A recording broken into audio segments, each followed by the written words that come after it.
বন্ধুরা আসসালামু আলাইকুম, রাবিয়া ফ্যামিলি ব্লগ থেকে সবাইকে স্বাগত। দেখো বন্ধুরা, এখানে আমি ফুলকপি নিছি। এই ফুলকপিটা আমি এইভাবে কেটে নিছি। এই ফুলকপি আর এখানে আমি নিছি চাল কুমড়া দিয়ে মাসকলাই ডালের বড়ি নিছি। এই বড়ি দিয়ে আর এখানে আমি নিছি হাঁসের ডিম। আমি এখানে হাঁসের ডিমগুলো সিদ্ধ করে নিছি, এখন ছুলে নিব। এই হাঁসের ডিম দিয়ে বড়ি দিয়ে আর ফুলকপি দিয়ে আর আমি একটা আলু কেটে নিছি। এই যে একটা আলু কেটে নিছি, আমি আজকে রান্না করব। তাহলে সবাই পুরো ভিডিওটা দেখে নিও, সবাই পাশে থেকো, সবাই লাইক কমেন্ট শেয়ার করো এবং সাবস্ক্রাইব করে আমার পাশে থেকো। আমার ফেসবুক পেজ ফলো করে দিও। ডিমটা ছুলে নেই, তারপর রান্না বসিয়ে দিই।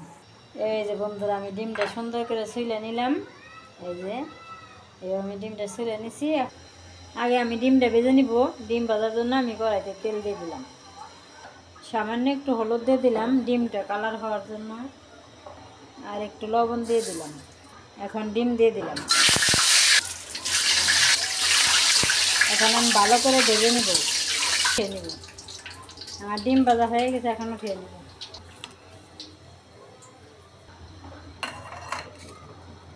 এখন আমি এই বড়িগুলা ভেজে নেব।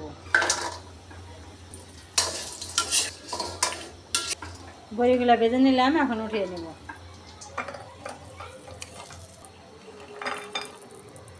সবগুলো উঠিয়ে নিলাম।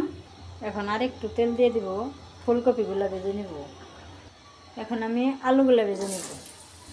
আমি আলুগুলো আগে একটু হালকা ভেজে নিলাম, এখন আমি ফুলকপিগুলো এর মধ্যে দিয়ে দেব। এখন ফুলকপিগুলো ভেজে নিব। এখন একটু লবণ দিয়ে দিলাম আর একটু হলুদ দিয়ে দিলাম। আমি ফুলকপিটা ভালো করে ভেজে নিলাম, এখন আমি উঠিয়ে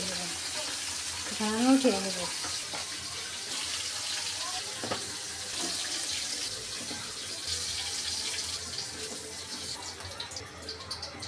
আমার তেল কড়াইতে একটু আছে, আমি আর একটু দিয়ে দিলাম।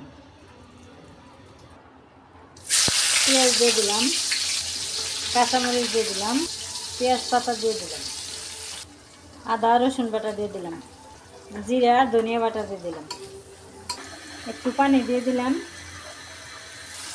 হলুদের গুঁড়া দিয়ে দিলাম, মরিচের গুঁড়া দিয়ে দিলাম, লবণ দিয়ে দিলাম। এখন আমি মশলাটা ভালোভাবে কষিয়ে নেব, যাতে আদা রসুনের কাঁচা গন্ধটা না থাকে। দেখো বন্ধুরা, আমি কত সুন্দর মশলা কষিয়ে নিলাম। এই যে মশলার মধ্যে তেল ভাব এসে গেছে। এখন আমি ফুলকপিগুলো দিয়ে দিব। ফুলকপিটি দিয়ে দিলাম। এখন আমি আবার সবজিগুলো কষিয়ে নেব। আমার সবজি কষানো হয়ে গেছে, এখন আমি বড়িগুলো দিয়ে আর একটু কষিয়ে নেব।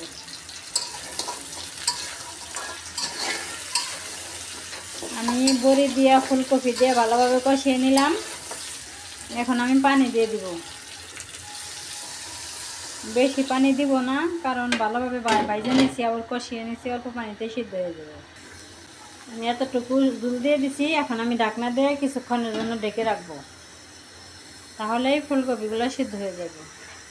এখন ঢাকনাটা উঠিয়ে নেই, আর ডাকবো না, কিছুক্ষণ ঢেকে দিলাম। বেশিক্ষণ ঢেকে রাখলে ফুলকপিগুলো একবার গলে যেত, এই জন্য এখন আমি আর ডাকবো না।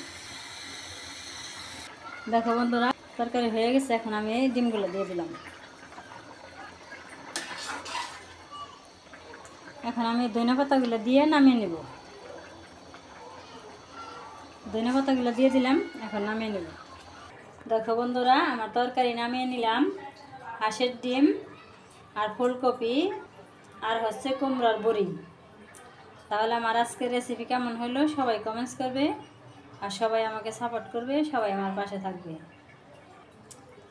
এই যে দেখো বন্ধুরা, এই যে বড়িটা দেখো কত সুন্দর, একবার ভেঙে গেছে। এটা খাইতে অনেক ভালো লাগবে, গরম গরম ভাত দিয়ে খাইলে অনেক মজা লাগবে। তাহলে ভিডিও এখানেই শেষ করলাম। সবাই ভালো থাকবে, সুস্থ থাকবে, আমার পাশে থাকবে। আল্লাহ হাফিজ।